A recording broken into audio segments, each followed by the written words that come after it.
दर्शकों नमस्कार। आप जो है सतलोक आश्रम बैतूल में जो है हम उपस्थित हुए हैं और यहाँ पर जो है ये जो भंडारे का तीसरा दिन है, जो यहाँ पर दिव्य धर्म यज्ञ का जो है 3 दिवसीय भंडारा चल रहा था, उसका आज तीसरा दिन है और अंतिम दिन है। तो यहाँ पर आज भी हम जो है यहाँ पर देख सकते हैं आप यहाँ पर कि यहाँ पर कितनी संख्या में जो है श्रद्धालु जो है यहाँ उपस्थित हैं और ये सब यहाँ पर लोगों का आना और जाना लगा हुआ है और कोई जा रहा है, कोई आ रहा है, कोई यहाँ पर जो है घूम रहा है। यहाँ पर कुछ प्रदर्शनियाँ लगी हैं, उस प्रदर्शनी में भी जो है तो लोग आ जा रहे हैं और देख रहे हैं। तो ये सारी चीज़ें आप देख सकते हैं यहाँ पर और ये बहुत ही सुंदर जो है यहाँ का नज़ारा है। और इसी बीच में हम यहाँ पर आप तक ये जो है हम वीडियो के माध्यम से बताना चाहेंगे कि यहाँ पर जो है हम यहाँ के जो अनुयायी हैं संत रामपाल जी महाराज जी के, जो यहाँ पर भंडारा खाने आते हैं, उनसे हम थोड़ा सा जानना चाहेंगे, उनके अनुभव जो है हम आप तक भेजना चाहते हैं। तो सर,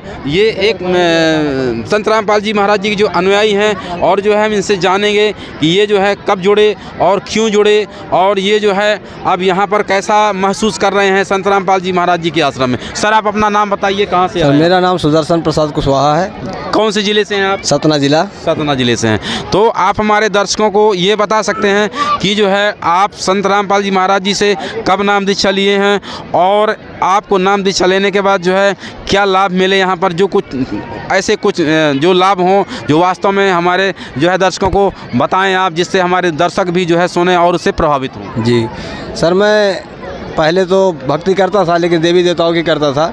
जैसे मेरे घर में चल रही थी पूजा, हमारे घर में मरही देवी की पूजा हुआ करती थी और हमारे पूर्वज भी कुछ जंतर मंतर सीखे हुए थे।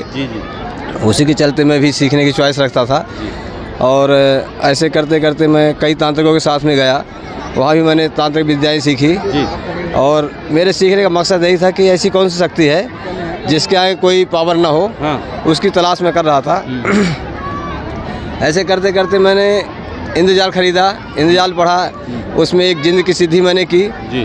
जिंद को जब मैंने सिद्ध किया तो 6 महीने वो सिद्ध हो गया।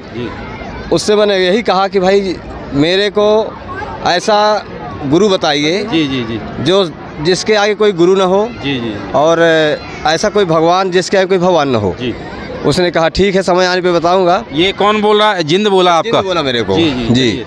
फिर मैं उसको 2007 में किया था उसका ट्रीटमेंट और उसने 2011 मेरे को बताया। जब बताया, जब मैं ज्ञान गंगा पुस्तक सूरत में पा गया था, मेरा एक अनुभव ये था कि मैं पहले से ही किताबें पढ़ता था। कबीर सागर, गुरुचेला संवाद, अनुराग सागर, कबीर बीजक, गीता, रामायण और मैं रामायण गाता था, गीत संगीत भी गाता और बनाता था। तो खोज मेरी जारी थी उसमें, पर मुझे गुरु नहीं मिल रहे थे कोई। मैंने कई, जैसे हमारे यहाँ दामाखेड़ा से जुड़े हुए शांतिदास है उचेरा गद्दी से, उनसे मिला, उनकी मैंने जांच पड़ताल की, उसमें मुझे वो नहीं अच्छे जचे। फिर उनके एक सुक्रत दास जी कहलाते थे आपके कटनी से, उनसे ही मिला, वहाँ भी मेरे को संतुष्टि नहीं हुई। फिर मैंने ऐसे कई गुरुओं को छानना शुरू किया लेकिन मुझे नहीं जच रहे थे। तब मैं एक हमारे यहाँ बाबूलाल कोरी समाज के थे, वो बहुत सियाने थे और उनके पास मैं बैठता था। उनके यहाँ गुरुचेला संवाद मैंने वहीं पढ़ा और उनसे संपर्क किया। बहुत अच्छा अनुभव था कबीर साहब के बारे में। और वो कबीर साहब के जो नियम हैं वो अच्छे धारण करते थे।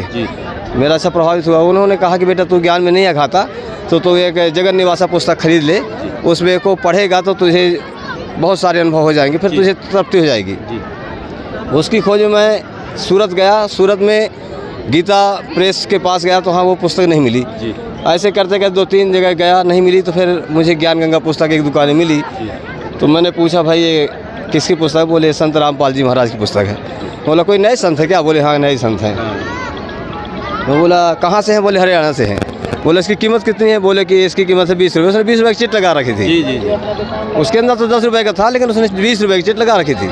मैं उस पुस्तक को पढ़ा। उस पुस्तक को पढ़ने के बाद जो षष्ठ जब मैंने पढ़ा, उसमें गीता का ज्ञान किसने दिया, ये बात मेरे दिमाग में चोट कर गई। क्योंकि मैं तो यही समझता था गीता ज्ञान श्री कृष्ण ने दिया। लेकिन जब उसको पढ़ा और मालिक ने बताया कि भाई गीता के ज्ञान काल ने दिया है, हर जगह एक काल कह रहा कि मैं काल हूँ, मैं सबको खाने के लिए प्रवृत्त हुआ हूँ, तो मेरे एकदम से झटका लगा कि बताओ, हम तो अभी तक कृष्ण को ही मान रहे थे, विष्णु भगवान को मान रहे थे।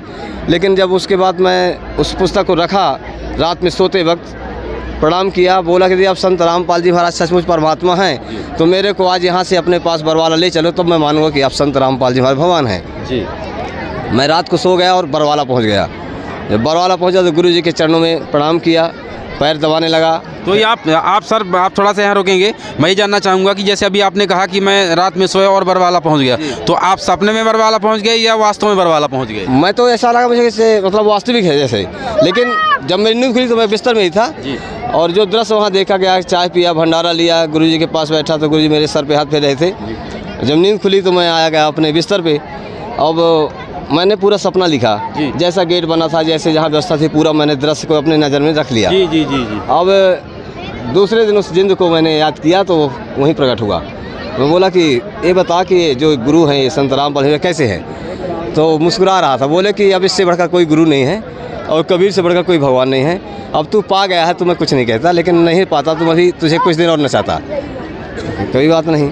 अब मेरे की जाने की चॉइस हो गई। 2011 की बात है। फिर मैं गांव आया। गांव में उस समय आया तो लोगों को बताया कि भाई ऐसा करो, जी जागरण में चलता है संत रामपाल जी महाराज का सत्संग, उसे देखो। वहाँ देखने लगे। एक हमारे गांव में पुष्पेंद्र कुशवाहा थे, वो देवी के भक्त थे, दुर्गा देवी के 9 दिन व्रत रखते थे, नंगे पाँव चलते थे जी। उनको मैंने गुरु चेला संवाद के ज्ञान से उनको तोड़ ताड़ डाला था, तो वो नहीं करते थे वो तपस्या भक्ति। अब उनको मैंने अपना अनुयायी बनाया। मैं बोला कि आपको बरवाला जाना है और जाके वहाँ का पता करना है कि जो मैं बताता हूँ ऐसा है कि नहीं, और वो क्या मंत्र देते हैं, कैसी विधि है। क्योंकि जो अनुसार पढ़ा मैंने ग्रंथों को, उनमें वो मंत्र नहीं मिल रहे थे जो जैसा मालिक ने बता रहे थे जी। तो उसकी कोई उसको भेजा, वो गए जाके लौटे। वो बोले बताओ जैसा मैंने बताया था कि मेरे स्वप्न में ऐसा दिखा था, क्या वो सच है? बोले हाँ, ऐसा ही दरवाज़ा है, ऐसे ही वहाँ पर चाय की व्यवस्था है, ऐसे नहाने की व्यवस्था है, ऐसा ही तुम्हारा पूरा जो सिस्टम मैंने देखा था वही सही मिला। अब उसने बताया, मैं बोला भाई मंत्र क्या है वहाँ के? वो बोले मंत्र गुरुजी ने मना किया बताने को। बोला आप कब जाओगे? बोले 1 महीने बाद। मैं बोला 1 महीने बाद जाओगे? मेरे को तो लगता है कल चले जाना। तो वो बोले नहीं, मैं कल नहीं जा सकता। कोई बात नहीं। इंतज़ार करते करते गया। जब गया तो मैं देखा वहाँ पर तो अपना बिस्तर बैग रखने की कोशिश की, तो मैं साथियों से कहा भाई कोई चुरा ना ले यहाँ पर। बोले नहीं, यहाँ चोरी नहीं होती। मैं कहा ऐसा? तो बोले गए, स्नान किए, स्नान करके आए और भंडारा लिया। भंडारा लेने के बाद सत्संग चला। भगत जी तो मेरे को ऐसी नींद आ रही थी उस दिन जैसे न जाने कितने दिन से मैं उस नींद में हूँ, जबकि मैं कभी भी ज्ञान चर्चा में बैठता कहीं भी तो मेरे को जी थोड़ा सा इधर आ जाए। आप जब भी बात करें तो कैमरे में देखें, ठीक है? आप इधर देखते हैं तो हमारा जो है तो आप कैमरे में देखें, हम आपसे बात करेंगे, पूछेंगे, मगर आपकी नज़र कैमरे में रहेगी तो हमारी जो है सही जो है शूटिंग हो पाएगी। चलिए, आपको ध्यान है कहाँ बोल रहे थे? हाँ, चलिए हाँ बोलिए। अब मैं वहाँ बिस्तर में गया, बैठा तो सत्संग चालू था। जब सत्संग चालू था भगत जी, तो मैं इतनी नींद मेरे को आ रही थी, बार बार नींद आई तो बार बार उठूँ और मुँह धोऊँ, फिर बाद में जाके सत्संग में बैठ जाऊँ। पहली बार मेरे को ऐसा लगा कि हाँ आज मुझे कुछ हो रहा है। फिर सत्संग सुना।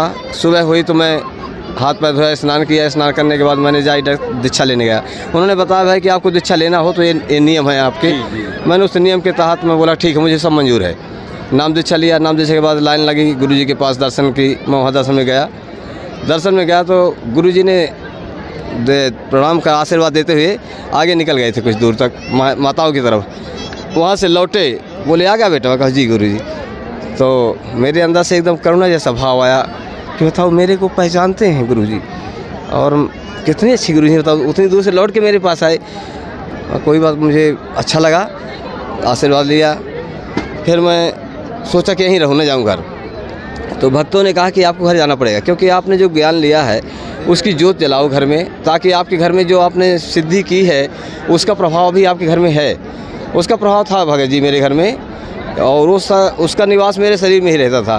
तो अब हमारे दर्शकों को ये बताइए कि जैसा भी आप बताएं कि आपके जो है अभी जिंद जो है जिंद की सिद्धि थी और आपके साथ में जिंद चलता था, तो क्या वो जिंद आज भी रहता है या वो जिंद भाग गया? आप तो हमारे दर्शकों को बताइए। जी भगत जी, वो मैं जब सतनाम पाया तो तभी मेरे को ऐसा लगा कि अब इसका असर मेरे ऊपर कम हो रहा है। अच्छा। और जब प्रथम नाम था तो उसमें 20 बार मेरा नाम खंड करवाया। अच्छा जी। और सतनाम में भी वो झटका देता था, लेकिन मेरे को नहीं देता था। जो मेरी बुराई करता था, मेरा बुरा सोचता था, तो उसको हानि पहुंचाता था। उसने तो मेरा रूप धारण कर लिया था और मेरे रूप धारण करके कई लोगों को मिलता था। कई जगह मैं गाँव में रहता था तो सूरत में कई लोगों को मिला, मेरे रूप में, और मैं बात तो गाँव में हूँ, लेकिन नहीं मानते थे लोग बाग विश्वास। फिर जब मेरे को सार ना मिला भाई, तब से लोप है वो। चलिए, आपने बहुत ही अच्छी चीज़ बताई कि आप एक ऐसी जो है शक्ति थी जो है आपके साथ चलती थी, जिसको लोग कहते हैं कि जिंद है, और अब आप कहते हैं कि वो आपका रूप धारण कर लेता था। ये अपने आप में एक बहुत बड़ी जो है तो मतलब चीज़ है उसमें कि जो है किसी व्यक्ति का रूप धारण कर लेता था। ऐसी सिद्धियाँ मतलब जो है शक्तियाँ हैं, आज भी हैं यहाँ पर। लेकिन संत रामपाल जी महाराज जी के नाम दीक्षा लेने के बाद आपका कहना ये है कि वो जो है आपसे दूर हो गया। तो ये अपने आप में एक बहुत बड़ी चीज़ है कि संत रामपाल जी के जो मंत्र हैं, उन मंत्रों में पावर है, उनमें आपके गुरु जी में इतनी शक्ति है कि बताइए आज वो जो है जिंद जो है इतना बड़ा जो आपके रूप बदल लेता था, तो आज वो जो है आपसे दूर हो गया। और कुछ लाभ बताइए आप हमारे दर्शकों को, जो आपको शारीरिक जैसे कोई बीमारी तो नहीं थी, या आप कौन सा उद्देश्य लेके गए थे आप संत रामपाल जी महाराज? मेरा उद्देश्य तो सर केवल आध्यात्मिक था। मैं भगवान की खोज में था, एक ऐसे गुरु की खोज में था जिससे बढ़कर कोई गुरु ना हो, जिससे बढ़कर कोई भगवान ना हो। मेरी चाह ये थी केवल, क्योंकि कहते हैं कि भक्ति लेना है, कोई कार्य करना है तो अच्छा पहले परख लो, गुरु करो जान के, पानी पियो छान के, ऐसी कहावत चलती थी। इसलिए मैं चुनता था कि गुरु कौन है और उसमें कमी ना होनी चाहिए। तो मैंने तो परखा, अच्छी तरह से परखा रामपाल जी महाराज को, फिर मैंने दीक्षा ली। तो आज हम अपने दर्शकों को आप क्या बता पाएंगे कि संत रामपाल जो आपके गुरु जी हैं संत रामपाल जी महाराज, तो उनके अंदर भी क्या कोई कमी नज़र आ रही है आपको? क्या जी, ऐसा कोई कमी नहीं है मेरे को। ऐसा लगा मेरे को कि परमात्मा का जो रूप होता है, जो परमात्मा के गुण होते हैं, वो सारे गुण उनमें विद्वान हैं। जो उनके नियम है भगत जी, वो नियम क्या थे? जैसे हमको नियम मिले तो जगत में ऐसा होता है कि ये पैर नहीं छूते, ये नहीं करते, ये क्रिया नहीं करते, लेकिन मैंने जब कबीर मंसूर पढ़ा उसमें 52 नियम थे, और जो मंत्र गुरु जी ने दिए वो पूरे के पूरे मंत्र उसमें हैं कबीर मंसूर में। जो कि लोग कहते हैं कि ऐसे नियम नए धारण किए हैं, कोई भी नया नियम नहीं है, बल्कि कबीर मत का ज्ञान किसी को था ही नहीं।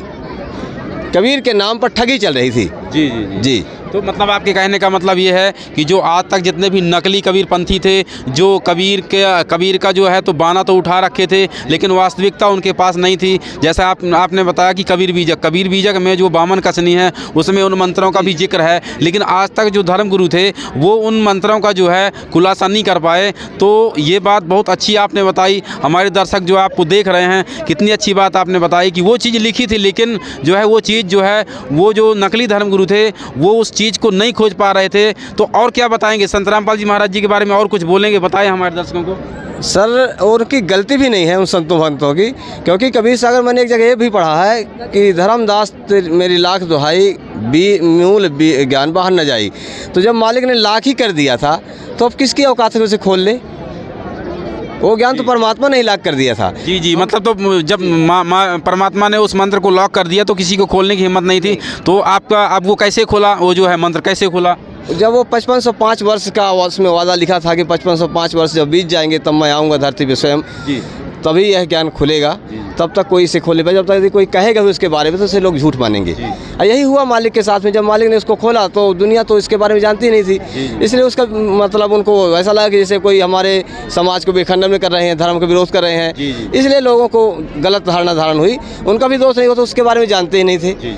लेकिन अब यदि किसी को जानना है तो उसको पढ़ना पड़ेगा, मिलाना पड़ेगा ग्रंथों को। तो सर मैं आप थोड़ा सा एक बात और आपसे रखूंगा, समय कम है और मैं कम समय में आपसे जो है तो जानकारी लेना चाहता हूं कि आप जैसे संत रामपाल जी महाराज जी को आप गुरु बना चुके हैं, तो आप कितने % जो है तो आप ये कह सकते हैं कि आप जो है आपका मोक्ष हो सकता है? ये आप कितनी बात जो है कितने % आप हमारे दर्शकों को बता सकते हैं? यानी उस भक्ति से आपका जो है मोक्ष 100% होगा या कितने % होगा, आप बताएं हमारे दर्शकों को। सर, परसेंटेज की बात कर रहे हैं कि इसमें कोई शंका है ही नहीं कि मोक्ष नहीं होगा, क्योंकि मालिक कहते हैं कि कलयुग में एक ऐसा भी लिखा है कि कलयुग केवल नाम आधारा सुमर न रुत नहीं पा रहा। तो केवल नाम का आधार है और मर्यादा।